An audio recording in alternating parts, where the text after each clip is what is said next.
Olá, este é o Poder 360 Entrevista e eu sou o Gabriel Bus. Estou no estúdio do Poder 360 em Brasília. Hoje nós temos a honra de receber o deputado federal pelo Amazonas, Marcelo Ramos, do Partido Liberal. Ele que é atual presidente da comissão especial que analisa a PEC da segunda instância. Está conosco por videoconferência. Seja bem-vindo, deputado. Muito obrigado pelo convite. É uma alegria poder dialogar com você e, principalmente, esclarecer o povo brasileiro de um tema tão importante e, na minha opinião, tão urgente para entregar ao país um poder judiciário mais célere, mais efetivo e que resgate a confiança das pessoas nas nossas instituições.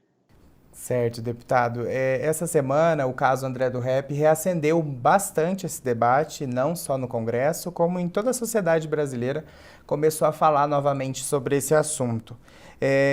O senhor, inclusive, protocolou juntamente com o relator, o deputado Fábio Tradi, e também o Alex Manente, que é autor da proposta, um pedido, um requerimento ao presidente da Câmara, Rodrigo Maia, para que para que a comissão fosse retomada e vocês conseguissem aprovar a PEC da segunda instância na comissão.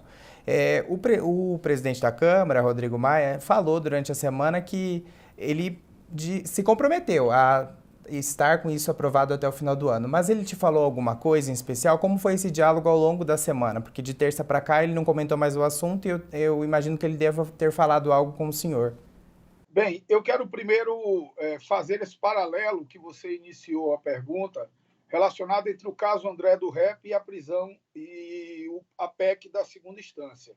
Veja só, o André do Rep ele tem uma condenação em segunda instância, mas ele estava preso preventivamente, que é uma prisão de natureza processual, que tem por objetivo evitar que o réu fuja, evitar que o réu, pela periculosidade dele, cometa outros crimes, evitar que ele constranja uma testemunha, evitar que ele manipule provas. Esse é o objetivo da prisão preventiva. A prisão preventiva não é cumprimento de pena.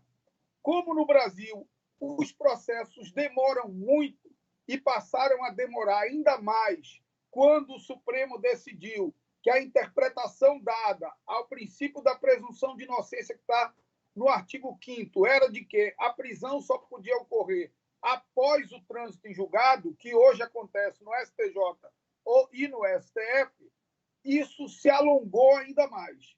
Como os processos demoram muito, o judiciário brasileiro improvisa a prisão preventiva, que é uma prisão de natureza processual, como pena. E aí renova as prisões preventivas que têm o prazo de 90 dias indefinidamente. O que a mudança no artigo 316 do Código de Processo Penal fez de forma muito correta? A mudança determinou que, passado 90 dias, o juiz tem que justificar a renovação da prisão. É óbvio, se é uma prisão processual, o juiz tem que demonstrar que ainda existem os motivos. Então, isso gerou todo esse imbróglio, porque o juiz foi negligente, displicente, irresponsável e não pediu a renovação da prisão do traficante André do Rep. Nem todos os réus no Brasil são Andrés do Rep. Nós temos muitos presos preventivamente, sem formação de culpa, sem condenação nem em primeira instância mais de 1 ano. Nós temos muitos presos que ficam anos presos preventivamente e no final do processo são absolvidos. E nós não podemos, obviamente, perpetuar esse cerceamento de um direito individual essencial numa democracia, que é o direito à liberdade. Por isso, nós precisamos dar uma solução estruturante, que é mudar o momento do trânsito em julgado no direito brasileiro, aprovando a PEC da segunda instância. Eu falei com o deputado Rodrigo Maia anteontem por telefone e ele me garantiu a votação da PEC até o final do ano. Ontem, eu, deputado Alex Manente, deputado Fábio Tradi, reunimos e definimos uma nova ação, uma nova estratégia.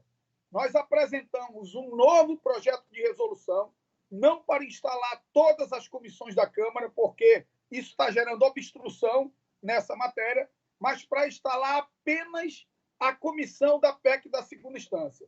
Deputado Alex Manente protocolou esse projeto, deputado Arnaldo Jardim apresentou o requerimento de urgência, e esse requerimento de urgência já tem a assinatura de 5 líderes, dos líderes do Podemos, Léo Moraes, do Cidadania, Arnaldo Jardim, do republicano Jonatas de Jesus, do PSDB, Carlos Sampaio, e do PV, Henrico. E nós vamos, a partir disso, tentar coletar o que falta de assinatura no requerimento para que ele seja apresentado e a gente tente pautar o projeto de resolução que autorize reinstalar a comissão da PEC da segunda instância, que é o nosso objetivo. Certo. O senhor mencionou, inclusive, eu apurei essa informação, de que, de fato, o requerimento foi apresentado aos líderes. O senhor acabou de mencionar que alguns deles já até se comprometeram. A gente sabe que existe uma pressão muito grande para que outras comissões também sejam retomadas, juntamente com a comissão da segunda instância. É possível, até terça-feira, quando vocês pretendem levar isso a plenário, conseguir um consenso para que fique acordado de que só a segunda instância vai voltar? Eu acho que é possível. Primeira instância, que tem um projeto de resolução específico para ela tramitando na casa. Segundo, porque só a segunda instância tem um requerimento de urgência para que ela seja reinstalada.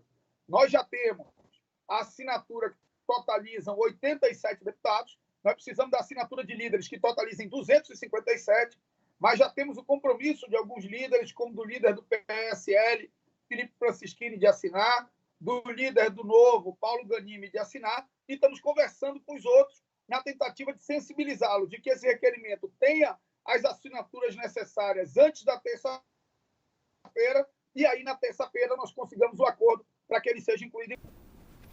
Certo. Deputado, essa semana o presidente do Supremo Tribunal Federal, o ministro Luiz Fux, deu uma entrevista à revista Veja e ele falou sobre esse tema. E ele falou que mais dia, menos dia, nós teremos um novo encontro sobre esse tema no nosso plenário, sobre essa questão, parafraseando o ministro. O senhor acha que aprovar essa PEC no Congresso vai permitir que o Supremo não precise mais debater esse tema e também vai ser um marco no judiciário brasileiro? O fato é que o ministro tem que reconhecer a independência dos poderes e as funções de cada poder e entender que esse não é mais tema do Poder Judiciário. Esse é tema do Poder Legislativo. A Constituição, no artigo 5º, cultuou o princípio da presunção de inocência, e o Supremo, de 88 para cá, já mudou 3 vezes o entendimento do que seja a presunção de inocência quanto ao momento da prisão. No início, não podia prender, durante o processo da Lava Jato, passou a poder prender e depois não pode prender de novo. Nós não podemos ter uma cláusula pétrea da Constituição que muda a interpretação dela a cada vez que o ministro do Supremo se aposenta ou que troque um presidente. Isso é insegurança jurídica absurda, numa cláusula fundamental, numa cláusula de pedra da Constituição. Então, não é mais o Supremo que tem que tratar desse tema. Se há dúvida interpretativa do Supremo quanto a isso, o Legislativo precisa suprir essa lacuna. E a forma de suprir essa lacuna, na minha opinião, é aprovando a PEC 199, que, inclusive, não é só a mudança da prisão em segunda instância. Na verdade, é a mudança do momento do trânsito em julgado no direito brasileiro, porque indigna o povo brasileiro quando alguém é preso e a prescrição chega antes da prisão. Mas também indigna o povo brasileiro quando a União cobra indevidamente um tributo de um empresário e ele vai à falência antes de conseguir receber de volta. Quando um cidadão morre antes de receber seu direito previdenciário. Quando um cidadão morre antes de receber seu crédito trabalhista.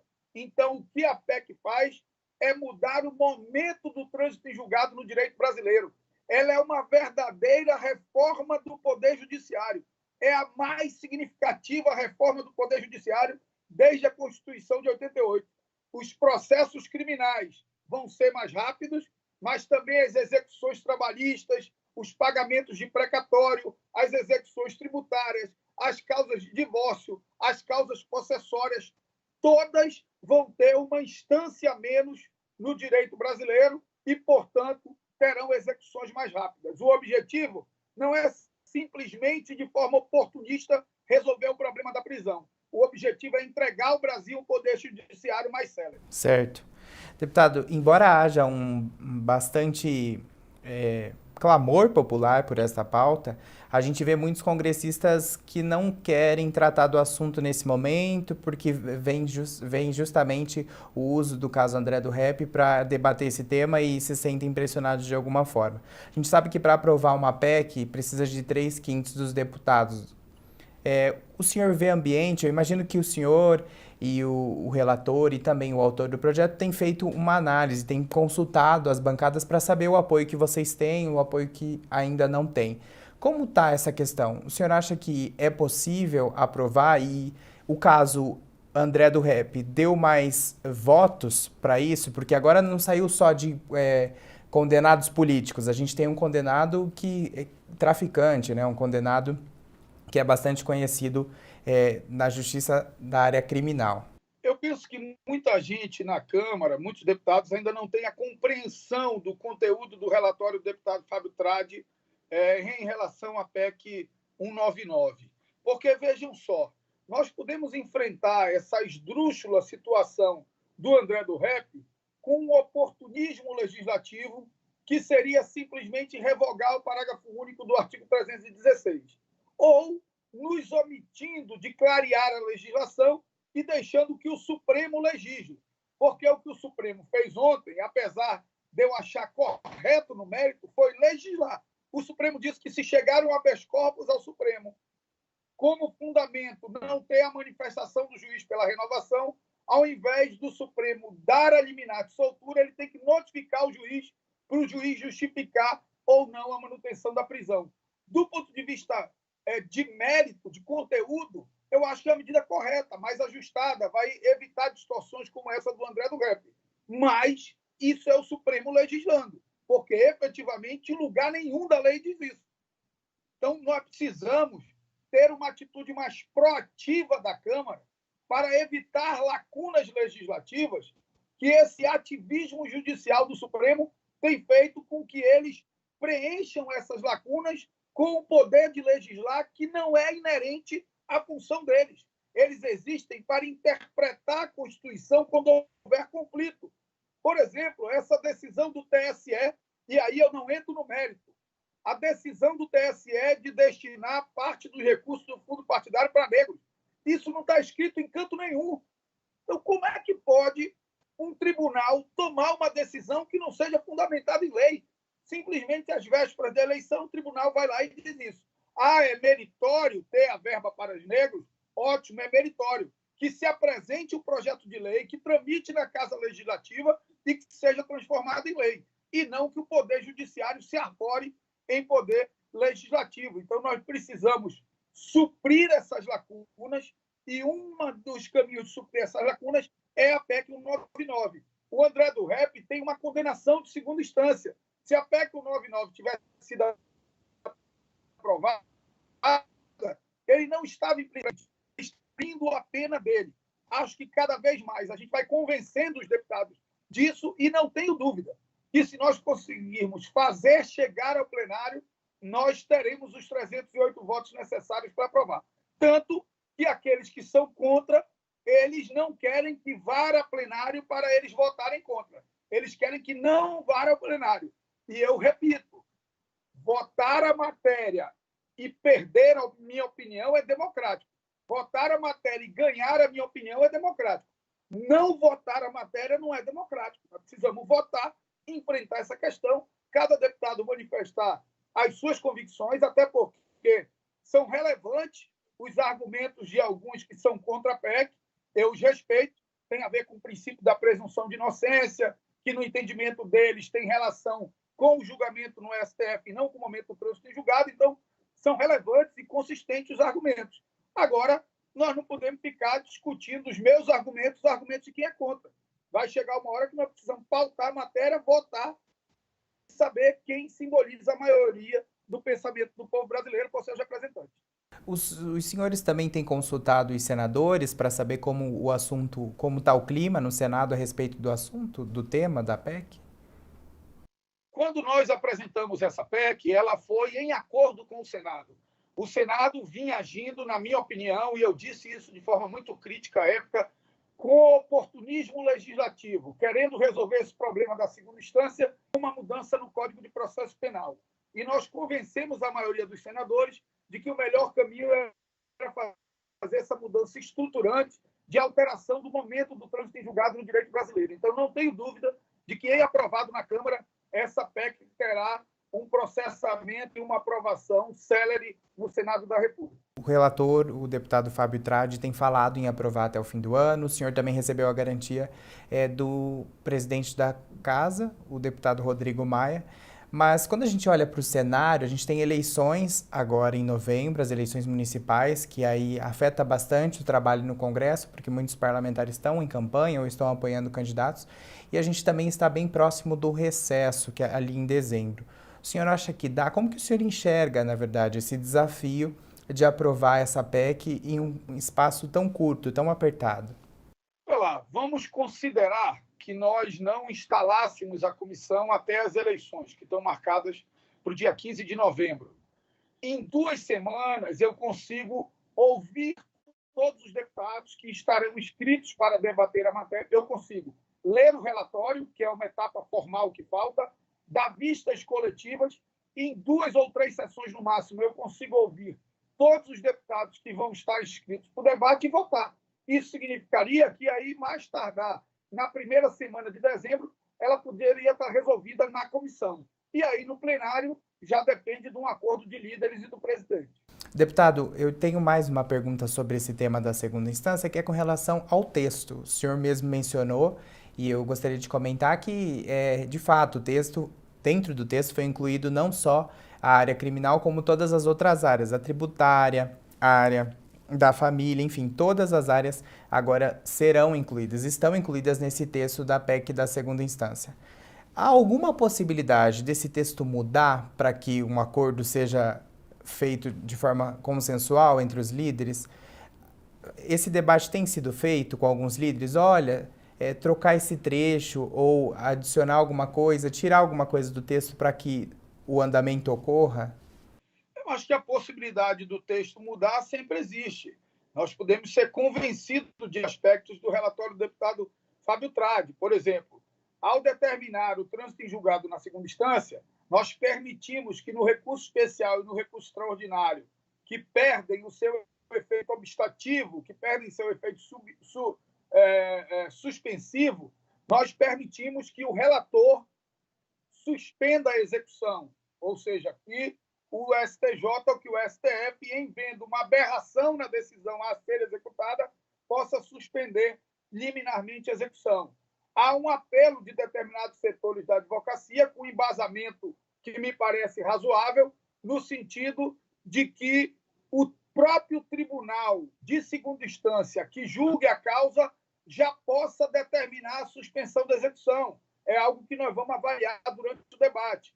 Há segmentos que querem que a PEC não se aplique para processos iniciados após a promulgação dela, mas que ela se aplique apenas para fatos ocorridos após a publicação dela, o que empurraria ainda mais para frente o início da execução.